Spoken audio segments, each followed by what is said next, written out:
We're now talking about lesson 5. So basically, we're done reviewing kinematics, the graphing, the vector drawing, and the high five equation, and relative velocity. So we're now moving on to kind of unit 2 chapter 2 in unit 1, which is on dynamics. So we're going to be talking about forces and Newton's law. So first of all, its definition. What is dynamic? Dynamic is studying the cause of the motion. Okay, so why?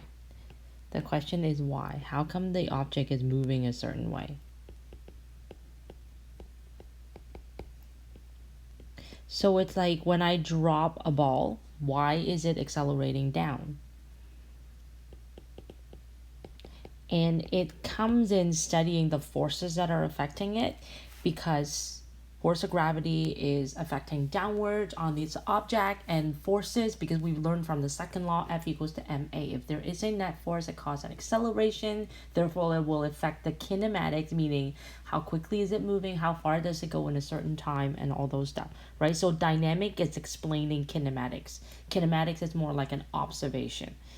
There are common forces that we will be talking about.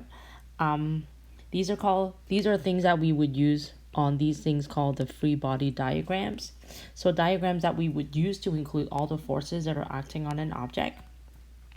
So I'm just gonna highlight these common ones. Gravity is Fg.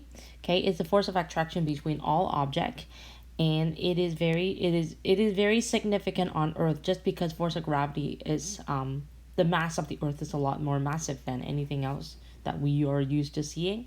Okay, I'm also going to put a square bracket on directions. Okay, so force of gravity, we always assume that it's going downwards. Force of normal, Fn, capital N, it is the force perpendicular to the surface. So basically, your bum right now sitting on your chair is holding it up because gravity is acting on you, but you're not falling, falling to the center of the earth. The reason is something is holding it up, and we call this the Fn. And it's always perpendicular to the surface.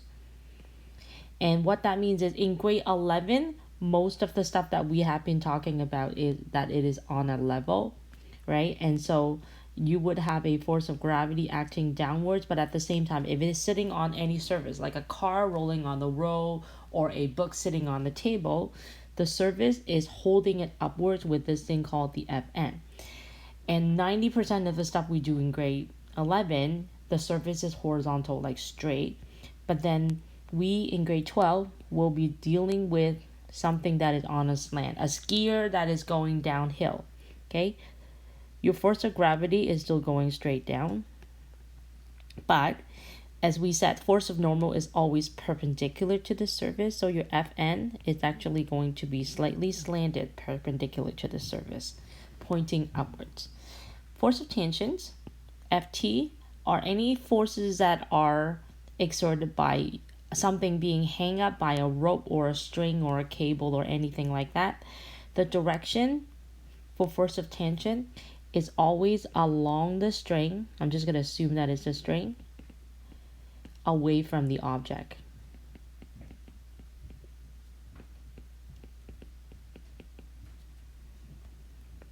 The next type of force we're going to talk about is force of friction.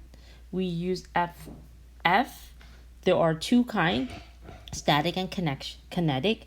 I always just write this. If the object is moving and it has a friction, it is kinetic friction. If an object is not moving and it has friction, it is static friction. So I just use FF as the same symbol. If you use FS and FK, that's totally fine.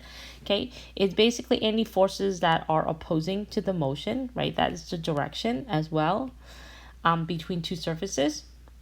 Okay, so the directions of force of friction, if the object is going to the right, the direction of the force of friction is going to be going to the left. If the object is, air friction, air resistance is another friction. It has the same thing. It is always opposite to motion again, but this time you're in air.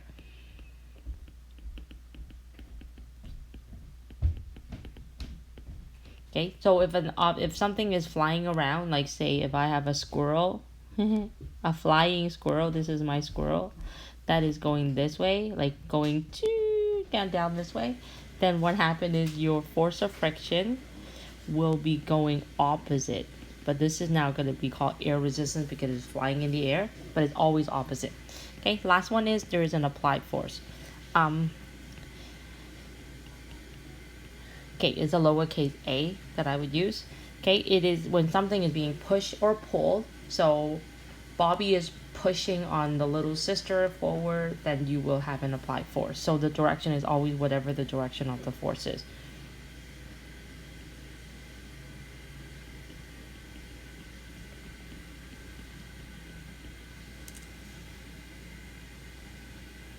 Okay, and then we're moving on to the 3 law of motion. I'm just gonna do a little quick review, just a little scribbly. We have Newton's first, second, and third law. If I say, can you pause the video and tell me what the 3 laws are, you probably could. Okay, so you can pause it. Remember your first, second, and third law. Okay, first law is talking about inertia. Things at rest would want to stay at rest. Thing in motion will want to stay in motion. So inertia is a resistance to change. It doesn't want to change. Okay, and the implication for first law is that you would have a net force of 0, and then the implication is that the acceleration is also 0. So that means implication for first law, if you ever hear anything about this object is traveling at a constant velocity, it is implying that the net force is 0. Or if they tell you the net force is 0, then it is going at a constant velocity. Constant velocity also include when an object is at rest, right? So at rest, the velocity is not changing. It still belongs to the first law. Second law, it's basically this equation. Oops, F net equals F. Let's write this better. F net equals ma. Okay? And if there is a net force, overall net force, there will be an acceleration acting on the object. And these types of questions, a lot of time, will tie kind of indirectly to the high fives, the 5 kinematics equation. Sometimes I give you a whole bunch of information, the time, the displacement, the velocity, and you might have to indirectly calculate acceleration before you can calculate the forces, or vice versa, right? I calculate the acceleration and then they give you and ask for, oh, what is the final velocity of this object? So that's kind of the relationship, okay? And third law questions are basically talking about action-reaction force. And typical type questions with action-reaction force are pulley question. Okay, like if I have an object that is sitting on a ram, it's connecting to a pulley on an object that is pulling, the action-reaction force comes in with the rope, okay? Okay, I'm feeling the block on the table is feeling the pull from the hanging mass, but at the same time, the hanging mass is feeling the pull backwards from the block on the table. So these two forces are the same because they are the action-reaction force of each other. Action-reaction force has the same magnitude, but it would never be acting on the same object. So hopefully this gives you a little insight of what we will be talking about. I will post a couple of videos just on background on Newton's law if you want to watch a bit more about it. Okay, so highlighting stuff, I'm gonna go pretty fast. First law, inertia. Net force is 0, meaning the object will maintain at rest or continue moving on the constant velocity. The implication is a net force is not required to maintain a constant velocity. Okay, and that means if you do want to change velocity, it has to go into the second law that you will need a net force. Okay, and the internal force have no effect on the object motion, only external force. Someone pushing, pulling, friction, that's the only thing that will actually affect the object's motion. And the definition of inertia is the measure of object resistance to change in motion, and it's directly relating to a mass. Okay, if I have a big truck versus a smaller car, okay, the big truck will have a higher inertia. So that's why it's harder for like big truck to slow down because the mass is bigger.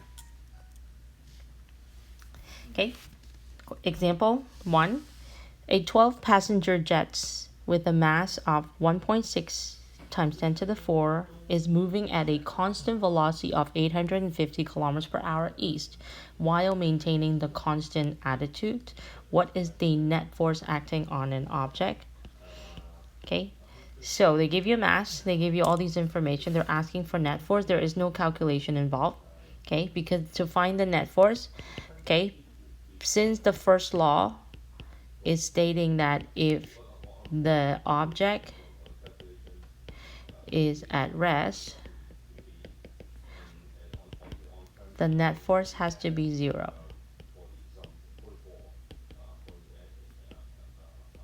Therefore, in this case, the net force is 0. Grade 12 physics, when I give you a question like that, you should at least know that you have to give me some sort of background or backup from a law and then tell me what the answer is. Okay? Number 2, you exert a 45 newtons up on your backpack, causing it to move upwards with a constant velocity. Determine the force of gravity on the backpack. Okay, so you have a backpack. Drawing a free body diagram is always good. They tell you that you are lifting it upwards, meaning that is your FA. Your FA is 55 newtons going upwards. They're asking you what is the FG pulling on the backpack, and the acceleration is 0. Are we okay that a constant velocity means acceleration is 0? Okay, if that's the case, this is a first law question. F net equals to 0. Without even doing any equation of math, and I say, hey, what's FG? Hopefully you're able to tell me that because net force is 0, one is going up at 45, the other one also has to be going downwards at 45. But how do you write the equation? Net force, you always just go one minus the other. The net force in this case, if I am just going to go to a separate one. If I tell you that I have 2 Newton and 1 Newton, and I say, hey, what's the net force? What you would do is you would go F net is 2 minus 1 and is 1 Newton going upwards. Are you okay with that? Okay, I have an assumption that the acceleration is going upwards. But how about if I have this? What is the net force? 2 Newton and 2 Newton. Do you go up minus down or down minus up? It should be the same. It doesn't matter. If the acceleration is 0, it doesn't matter if you go up minus down or down minus up. Do you understand what I'm saying? Okay, so that means in this particular question, you could write that the F net is up minus down equals to 0. Or you can write down minus up equals to 0. Because if it's a 0, I don't even have a direction of acceleration. You can assume up or down to be positive. Okay, direction is up to you. I think hopefully with kinematics, I've stressed enough that you decide what the direction is. So if I'm writing it like the first equation, you're assuming the upward is kind of like your positive x. Okay, so I usually go up minus down with cases like that. Okay, so I'm going to say 45 minus FG, which is my unknown, is equal to 0. So we arrange the equation, bring my FG to the other side. It becomes like I can bring this over to the other side. It becomes a positive. So 45 Newton is equals to Fg. Don't forget the direction, okay? All right. I'm going to ask you to pause. I'm going to challenge you with the question. These are two-dimensional first law types of question.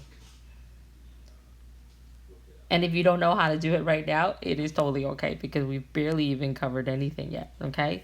A traction system stabilize a broken tibia. Determine the force on the tibia on the pulleys, okay? The system looks like that. Couple of things you need to know. Okay, if you want to pause this and try this on your own, I would. Oops. So this is going to be a two-dimensional first law types of question. So meaning what you need to do is you're going to split up all the forces that are along X and all the forces that are along Y. And the net force along each of them would have to be 0. Okay, so you'd be like, okay, where are my forces? You're going to be studying it on this point. Point P, I'm going to draw a picture slightly bigger. Okay, at point P, I feel a string that is going up this way. and then I have another string that's feeling this way. Okay, and your foot, I know this is like not very intuitive, but your foot should really be kind of going that way, right? Like, can you imagine, like, the string is holding it up and then your tibia will be hanging there. So you're gonna be looking for this. Okay, right now everything is on an angle, so this is angle 57 and this is angle 32. And one extra thing that we're just going to talk about is the 18 newtons. Okay, 18 newtons is the weight that is holding down all the rope. And according to third law, every time if it's the same rope, the force of tension is the same. So that means this is also 18 newton. This rope right here is 18 newton, and this rope right here is 18 newtons. I'm just going to erase this. Okay, so we talked about the sum of the forces, right? I need to sum up all the forces along X and all the forces along Y. So what that means is you're going to have to, first of all, break them into components. Okay, so I'm going to use kind of different color. So I'm going to start with the tibia. I don't really know what the angle is, but I know that it's going to be X and Y. This is angle theta. Okay, to break things into component, what we do is we are going to be dealing with the cosine and sine. This is a right angle triangle. All right, so if I'm doing this one, that is the adjacent to the angle theta. So it's going to be the hypotenuse times the cosine. I'm going to erase this a little bit. Okay, so this is going to be the hypotenuse, which is the force of the tibia, cosine of theta. And then do the same thing along the y going downwards. Is going to be the hypotenuse, which is the tibia, times the sine of the theta. Okay, I'm going to do the same thing for the other two forces. So the one at the top, I'm dealing with this one. The one at the top is going to be going to the right and going up. Break them into component, 18 sine of 57. And then this is 18 cos of 57. I'm going to do the same thing for the bottom one. It's going to go to the right and down. Right, so the hypotenuse is 18. This one is opposite to 32, so sine of 32 degrees. Okay, at the top, this is 18 cos of 32. Okay, so I've broken them all down into components. Now I'm going to sum them up. Sum them up along X and sum them up along Y.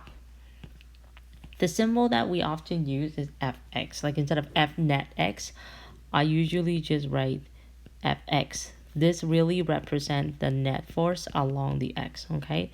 So I'm going to sum up all the forces that are along X. And usually second law is F net equals to ma, right? But then we're just going to say that it is 0 in this question because they tell you it's hanging there, there's no acceleration, so F net is 0. So sum up all the forces along X. I have three forces in total. I have 1, 2, and 3, right? So does it matter, do I go the right minus the left or the left minus the right? It doesn't matter because net force is 0. So I'm just going to go the right. So I'm going to go 18 cos of 57, adding 18 cos of 32, minusing the F tibia cos of theta, I know I wish I have a simpler symbol for that, equals to 0. Okay? Do you see this being a value, right? This is just a number. Okay? I can just punch it in the calculator, get an answer. I'm going to take this and move it to the right hand side. So F tibia cosine of theta is going to equals to the sum of all those stuff. So I'm just going to add it up. 18 cos of 57 plus 18 cos of 32. So 25.0684. I'm just rounding it a little bit. Is equals to that. I have two unknown right now. I have angle theta and I have tibia. So I'm going to stop here. I'm going to do y. So this is one of the equation. I'm now going to repeat the process for y. What are the net force along the y? So Fy. Okay, along y, let's see what are the forces that I have. I have three forces again. I have one going up one going down, and one going down. There are three forces, so I'm going to go up minus down. The up is 18 sine of 57 minus the down, minus 18 sine of 32 minus the F tibia sine of theta equals to 0. I'm going to do the same thing like I did yesterday. We are going to move this over to the, did I say yesterday? No, like I mean just now. Tibia sine theta. I'm moving that to the right hand side to make it positive. And then I'm going to punch it in the calculator to get an answer. So 18 sine of 57 minus 18 sine of 32. So I got 5.55753. Okay, whole bunch of numbers, two unknown. What do I do next? When I have two equations. So I was running out of room. So what I'm doing now is I'm just taking the x and the y equation that we ended up with. So I'm taking this one and I'm going to call this equation 1, and I'm going to take this one and this is my equation 2, and I'm just going to move it to the new page. Okay, so equation 1 and 2. So this is 1 and this is 2. I got two equations with two unknown. My unknown is the F tibia and then the sine and the theta. So many different ways that you can do it. So this is like going back to grade 10 now. Two equation with two unknown. How do you solve for that? So you can rearrange the equation sub one into another. And just because I noticed the sine theta and the cos theta, I thought that one easy way is because I know that tan theta is sine theta divided by cosine of theta.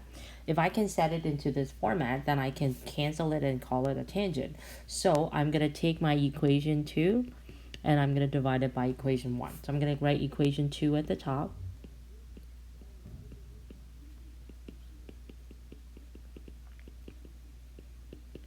And I'm going to divide it by equation 1.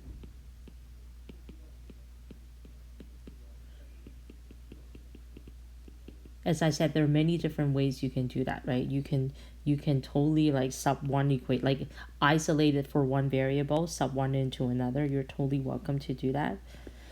Okay, so cos of theta, so equation 2 divided by equation 1. And notice when I put it like that, you would notice that I can actually cancel the force tibia. And then I can change this to a tangent of theta because I'm using the trig identity to replace it. So now what I have is tangent of theta is equals to whatever this number is on the side. So all I have to do is divide it. And then I go second tan and I get an answer. So I got something like 0.22169. So angle theta, second tan of whatever I found, would be 12 degrees. And once I got it to be 12 degrees, you can then sub it into either equation 1 or 2 and then solve for your tibia. So I'm going to plug it into equation 1. So 25.0684 is equals to F tibia cos of 12 degrees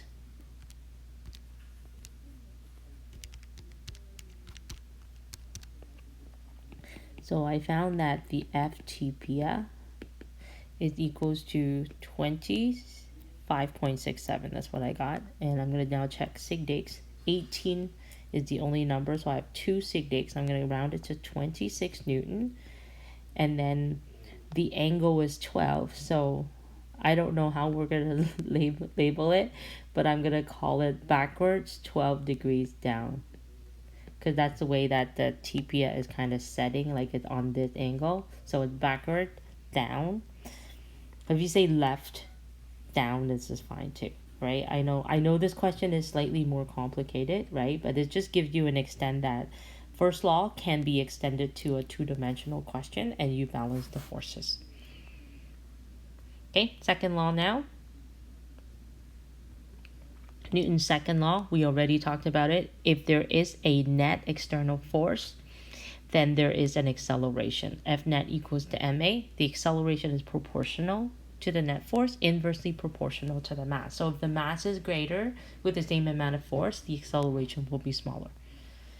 Okay, and then an extension to that is the word weight. Basically, weight is the force of gravity that's acting on it on the object. So Fg can be calculating using the mass in kilogram times g.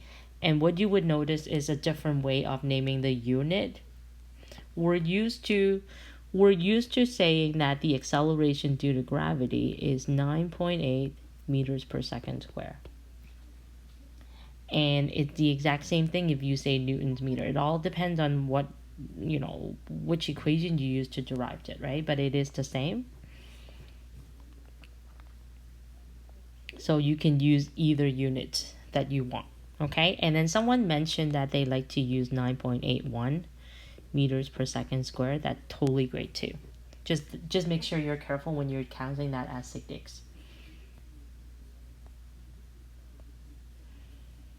Okay, example 4.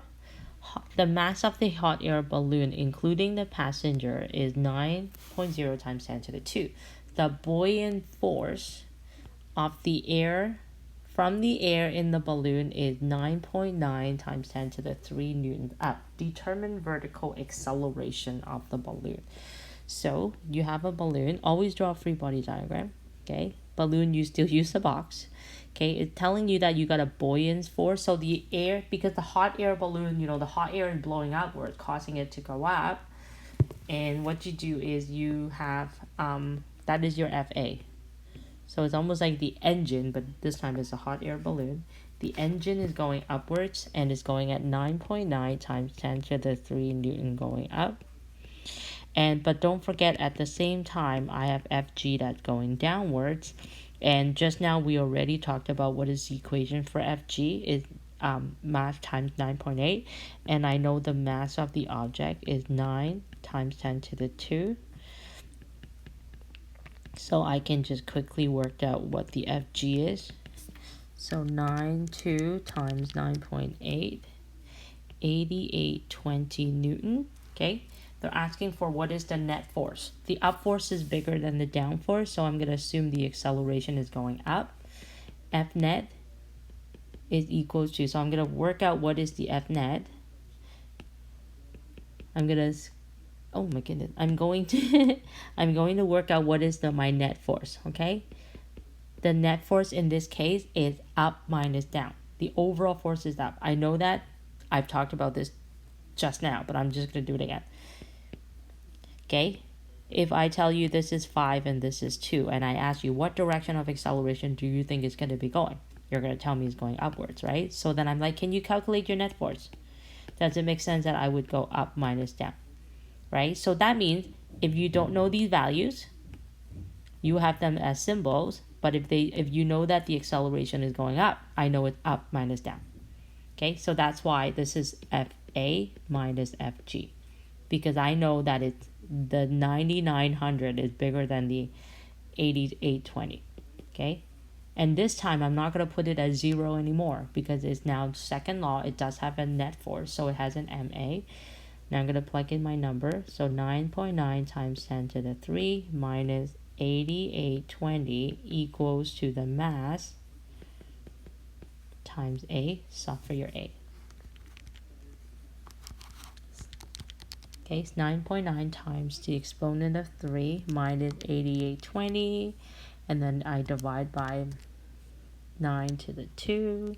So acceleration worked out to be 1.2 meters per second square going upwards.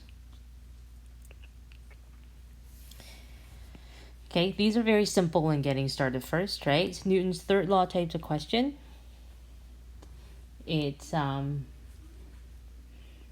for every action force, there is a equal in magnitude but opposite directions force, and the two forces act on opposite object. You will never have the same action reaction force acting on the same body.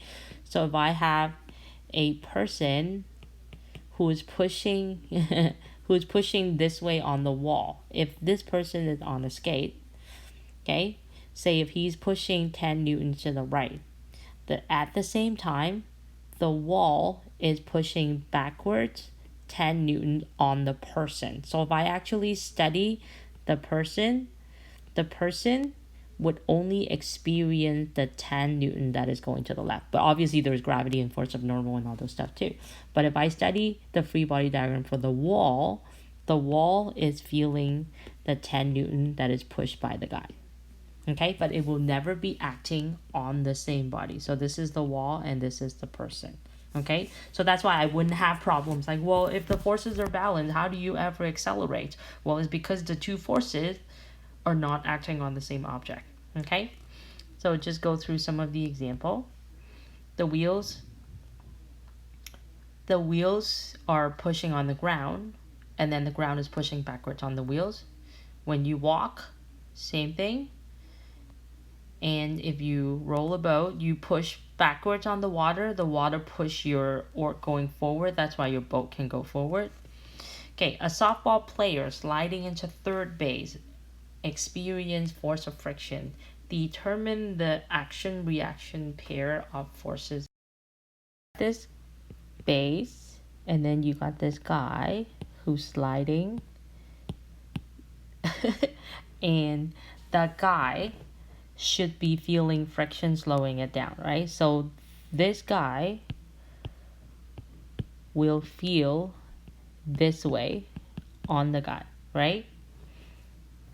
So the action-reaction force, so this is actually the reaction force because the guy is actually trying to go forward on the earth, okay? But if we were to, so if I write action and reaction, and if I call this the forward direction, and there is this earth, and there is this man. Okay, so who is feeling what? The reaction force is that the earth is actually pushing backwards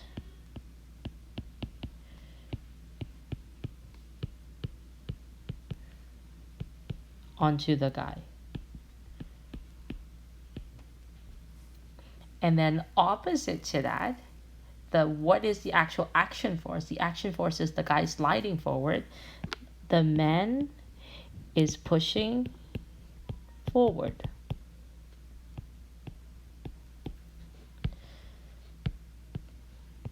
I don't know why I wrote 2F. Forward on earth. Okay, so sometimes it helps to draw a picture. And just know that the direction always is backwards, and you would swap the two things.